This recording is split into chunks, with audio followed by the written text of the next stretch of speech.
Hello lovely people. It's Rosie on a video roll today. I've just made one about the Sensual Yoga workshop that is tomorrow in Brighton if you want to come along, and why it's great if you have a little bit of an issue with intimacy. It's going to be fun, and I'm going to be making a video on my YouTube channel Rosie Glow in a minute about when to stay and when to go in relationships, and what I've kind of learned journeying through relationships as an empath and my own relationship with intimacy. But for now, I wanted to have a little discussion about food, because one of my lovely friends, Vicky Wood, sent me an article which I've reprinted from The Guardian, which was basically stating that 8 big studies have been pulled together, and the latest research that's come out, major newspaper reporting this, so always be suspicious, basically saying that both high-carb and low-carb diets are in themselves going to increase the risk of mortality, like lower age of mortality.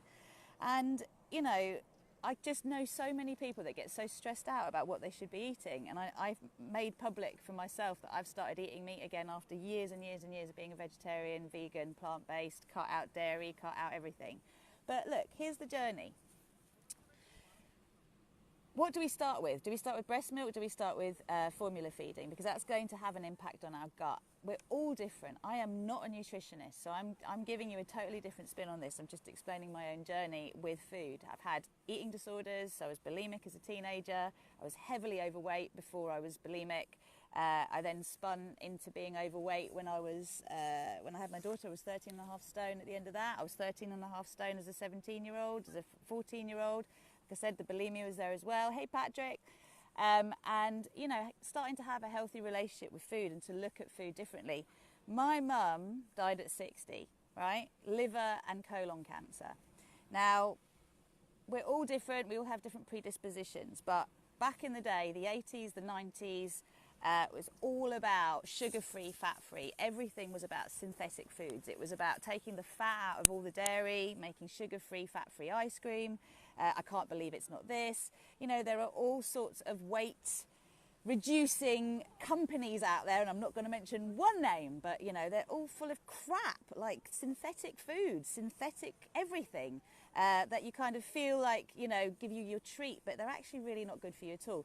For me, making the switch to understanding that eating high fat actually helped me to not only lose weight but be toned was really, really helpful, and to actually learn what I got from meat as well after not having eaten meat for so long.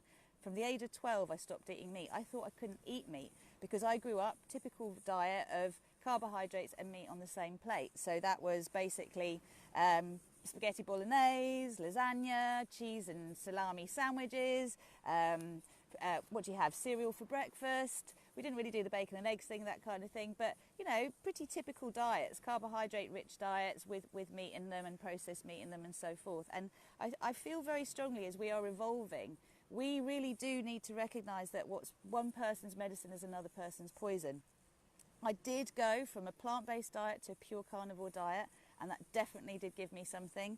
And I've gone back now to eating some vegetables. Some days are pure carnivore. I do just like to eat once a day, primarily. Like for me, that is, it works. Like food is an amazing thing, isn't it? It's a time when we come together, we talk, we nurture, we nourish.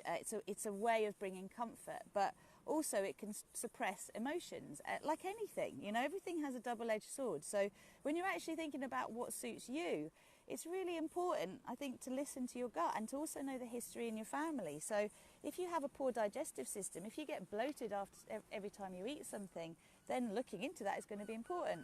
A friend of mine was talking to me yesterday about the fact that he basically has had to cut out everything because when he was in the womb, his mother was exposed to some kind of like wood varnish that was really, really toxic, and basically created a predisposition to him and having issues with histamine, basically. So he's had to cut out just about everything to repair leaky gut and then come back. And this is the argument against the vegetarian diet that's very legumes and nut-based, is that it's really, really bad for your gut, for your intestinal health. And I can't eat legumes. I knew from tests done as a 15-year-old that I needed to stay away from grains. Didn't really do it until I was older. When I started to observe that, I lost weight.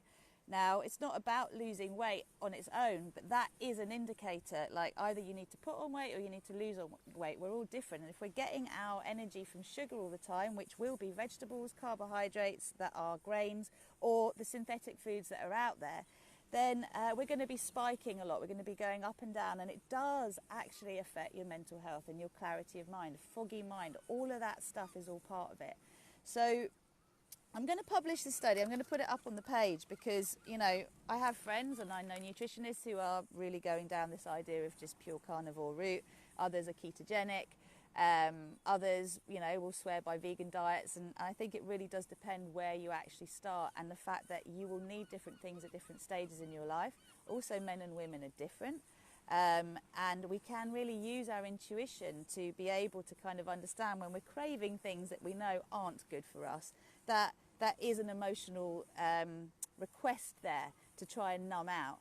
But when you're actually starting to explore your body and confronting the fact that maybe you do need to eat some animal produce, and that's really difficult for you because actually it goes against your principles. You know, I saw a video of a pig shaking before it went to slaughter the other day. Sure, that did make me think about eating bacon again. You know, it did make me think, do I really need to eat pig? Can I eat something else? I don't seem to mind eating cows. I don't eat chicken. I do eat fish. And the ethics around this are so important. I'm going to go to my local butcher and get myself my grass-fed steak. Where I eat, I will ask where the meat comes from before I even think about it. You know, we have buying power, and I feel like as we are growing much more into an understanding of ourselves, it's really important not to judge what others are doing as they're exploring themselves, but it's also really important not to become totally sort of blinded about the idea that there really is only one way. For me, the meat thing was important to reset. I needed to reset my gut. I needed this part of my brain to come online that hasn't been online all these years. 28 years, I think it is, to be precise. So that's 4 cycles of 7 if you think about it.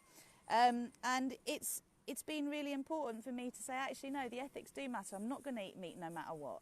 I have to find a principle here that works for me. And I know I can't eat refined sugar. I know it doesn't really agree with me. I know pulses don't agree with me. They just make me fart. They make me bloat. I know that grains don't agree with me, but occasionally I want a bit of flatbread, and that's okay, and I'll have it. And it's listening to how your body works. If we're really sick, well, I know people that have cured their colitis through fruitarianism. I know people who have been given 6 months to live and basically got rid of their cancer through brassica vegetables, right? And I know people that will swear by a meat-only cure and bone broth and so forth for actually getting better if you're really, really ill. So we're learning more. We need to pull this all together, but please just be careful if you're getting your information from mainstream newspapers and the way that reporters actually do report on things. Generally, it's pseudoscience, isn't it? They don't really know what they're doing. They're selling newspapers. And we get our information from that, and that's really quite a problem. So intuitive eating is where I'll go to with that. It's like important just to allow yourself an open mind. And as I said, for me, it was very confronting to start eating meat again, and actually to deal with the shadow side of that, to deal with the fact that for me to feel better, I had to accept that there was an animal that had to die to help me feel better at this stage. And it's not the way I want it to be all the time. It's not something I want to become over-reliant on, but it was what I needed to be able to increase my capacity to hold more of my soul light.